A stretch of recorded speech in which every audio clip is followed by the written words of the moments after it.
পূর্বপুরুষকে তর্পণ করে শুরু হলো বিয়ের আয়োজন। হ্যাঁ, ঠিকই ধরেছ, বৃদ্ধি শ্রাদ্ধ। তোমরা অনেকেই বলেছো দিদি বড় ব্লগ দাও, বড় ব্লগ দাও। চলো এই ভিডিওটাতে শেয়ার করব বিয়ের দিন সকাল থেকে কি হলো, মানে চেষ্টা করব যতটা সম্ভব পারি তোমাদের সাথে শেয়ার করতে। তবে তার আগে বলি নমস্কার, আমি উর্পি। আমার নতুন একটি ব্লগে তোমাদের অনেক অনেক ভালোবাসা। সকাল সকাল শুরু হয়েছে বৃদ্ধি, আর বৃদ্ধি চাদ্য ছাড়া তো বাঙালির কোনো অনুষ্ঠানই শুরু হতে পারে না। পূর্বপুরুষকে তর্পণ করে তবেই যে কোনো শুভ কাজে শুভ সূচনা করা হয়, যাতে করে তেনাদের আশীর্বাদে সবকিছু মঙ্গল মতো হয়। আর বিয়ের দিন সকাল থেকেই যেহেতু তড়িঘড়ি লেগে যায়, তাই জন্য আমার শাশুড়ি মা বলেছেন যে এবারে বৃদ্ধিটা বিয়ে 2-3 দিন আগেই করবে। তো সেই মতে বিয়ের 3 দিন আগে বৃদ্ধিটা সেরে ফেলা হয়। এখানে ঠাকুরমশাই একে একে নিয়মগুলো করিয়ে নিচ্ছে। বসে পড়েছে পায়েল, মানে নতুন কনে। আর নতুন কনে বলতে বিয়ের কনে। আর আমার শ্বশুর মশাই, উনি বৃদ্ধি করাচ্ছেন। তো মাথায় সোনার রূপো এসব ছোঁয়াতে হয়, সেগুলো নিয়মগুলো করেছিল। আমার না ভীষণ ভাল লাগে বাঙালি কালচার, বাঙালি ট্র্যাডিশন, এসব মানে রিচুয়ালসগুলো দেখতে। আর যখনই কারোর বিয়ে বা বিয়ের কোনো রিচুয়ালস দেখি, আমার না নিজের বিয়ের কথা মনে পড়ে যায়। আর এটা আমার শুধু না, আমি দেখেছি আমার মতো অনেকের হয়, মানে কোনো একজনের বিদায় দেখলে নিজের বিদায়ের কথা মনে পড়ে যায়। তো এটা তোমাদের কার কার হয় একটু কমেন্টসে জানিও প্লিজ। আর এখানে দেখে নিচ্ছ বৃদ্ধি হয়ে গেছে, আর তারপর একে একে মা বাবার আশীর্বাদ নিয়ে নিচ্ছে। তো এভাবেই বৃদ্ধির দিনটা কাটলো। আর এবারে যে ক্লিপসটা দেখছো, এটা হচ্ছে মেহেন্দি। মানে বাঙালির মেহেন্দি তো সেভাবে হয় না, তো আমাদের ছিল গঙ্গা নিমন্ত্রণ।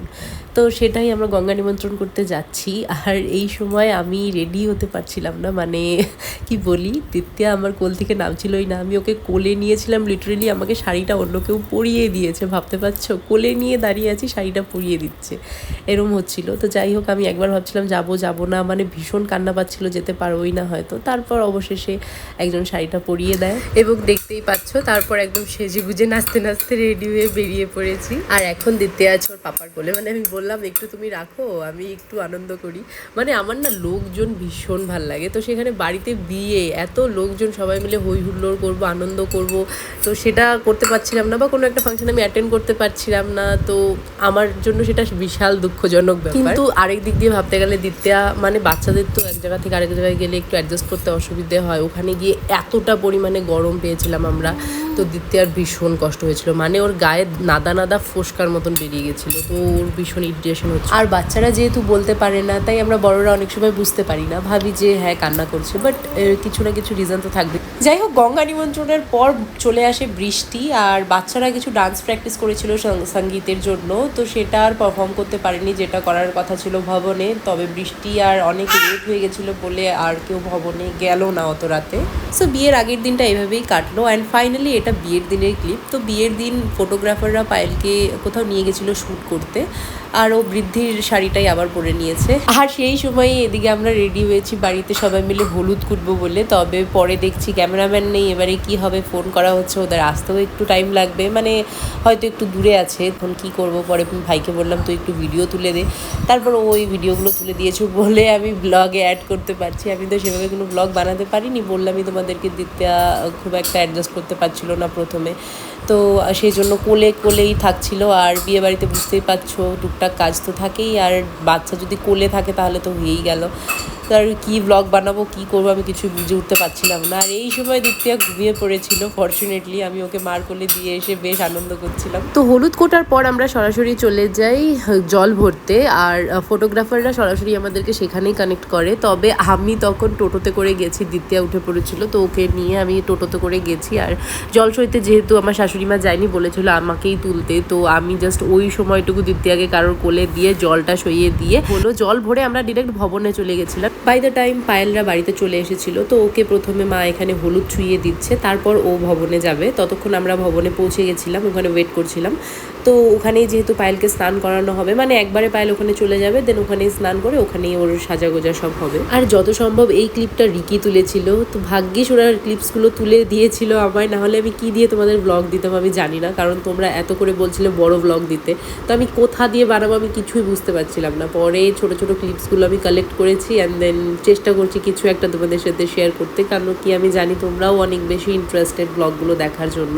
আর এই দেখো এখানটায় পায়েল চলে এসেছে, বেশ অনেক অনেকক্ষণ সময় লাগিয়েছে ও ভবনে আসতে। তো জল ভরে এসে আমরা ওখানে তো অনেকক্ষণ হলো ওয়েট করছিলাম। তো গরমও সেদিন প্রচণ্ড দিয়েছিল, আর ভবনে না অনেক বেশি গরম লাগছিল। তো সকলে অস্থির হয়ে গেছিলো কখন আসবে করে। আর কিছুজন তো বাড়ি চলে যাচ্ছিল, আর টেনে টেনে দু একজনকে আমি আটকেছি, আমার মনে আছে যে থাকো, আসবে ফোন করছি। ও যেহেতু একেবারেই ভবনে চলে এসেছে, মানে স্নান করে এখানেই রেডি হয়ে নেবে, তাই হয়তো বাড়ি থেকে আসতে ওর একটু টাইম লাগছিল।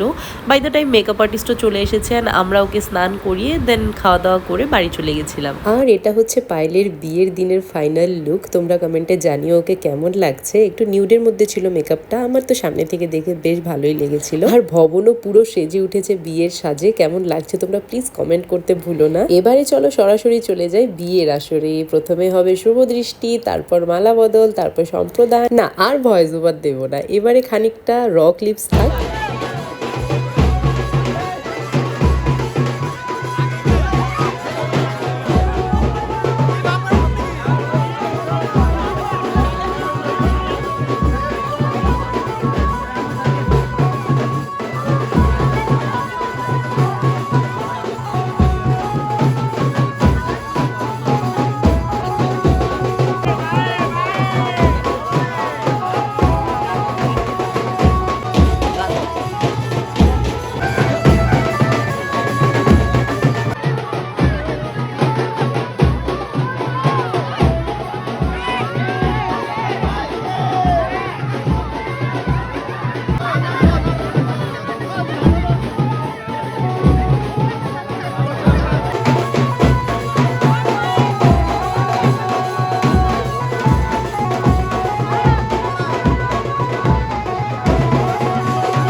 মালা বদল হয়ে গেল, দেখতেই পেলে তোমরা। আর বলতে গেলে অর্ধেক সাজু বিয়ে হয়েই গেল।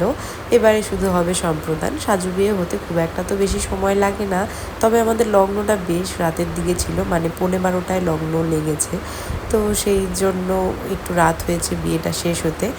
আর বাড়ি ফিরতে ফিরতে আমাদের বেজে গেছিলো রাত 4টে, না ভোর 4। তবে সেই মুহূর্তে দাঁড়িয়ে আমার বাড়ি ফেরার শক্তি বা ইচ্ছা কোনোটাই ছিল না, মনে হচ্ছিলো ওখানেই ঘুমিয়ে পড়ি। বাট দ্বিতীয় ডাইপার বা জামাকাপড় কিছুই তো সেভাবে নিয়ে যাইনি, তাই তো বাড়ি ফিরে আসতেই হতো। তো বিয়ে সম্পূর্ণ হওয়ার পর এবারে করে নিচ্ছে মা আশীর্বাদ। এখানে না আমিও আশীর্বাদ করেছিলাম, তবে দুঃখের ব্যাপারটা এটাই, আমারটা ভিডিও করার কেউ থাকে না। না গো, আসলে ব্যাপারটা হচ্ছে আমার হাতে ক্যামেরা থাকে, তো আমি টুকটুক করে ভিডিওগুলো করি। এবারে আমারটা করার সময় ধরো কেউ সামনে না থাকলে তো আর করে ওঠা হয় না। আর আমার তো মনে হয় যাদের বিয়ে তাদের ফটোস ভিডিওস থাকাটা সব থেকে বেশি ইম্পর্টেন্ট, কারণ তাদের কাছে এই দিনটা অনেক বেশি স্পেশাল আর অবশ্যই চিরস্মরণীয়। যাই হোক, এখানে দেখো দ্বিতীয়ার পাপার বিয়ের দিনের আউটফিট। দ্বিতীয়ার পাপা ভিজে পুরো স্নান, আর দ্বিতীয় একটা ফতুয়া পরে পুরো বিয়ে বাড়ি কাঁপিয়েছে। যাই হোক, এই ব্লগটা এই অবধি রাখছি। আশা করছি তোমাদের ভালো লেগেছে। ভালো লাগলে একটা কমেন্ট করে জানিও। দেখা হচ্ছে নতুন একটি ফ্রেশ ব্লগের সাথে। ততক্ষণের জন্য ভালো থেকো সবাই, টাটা।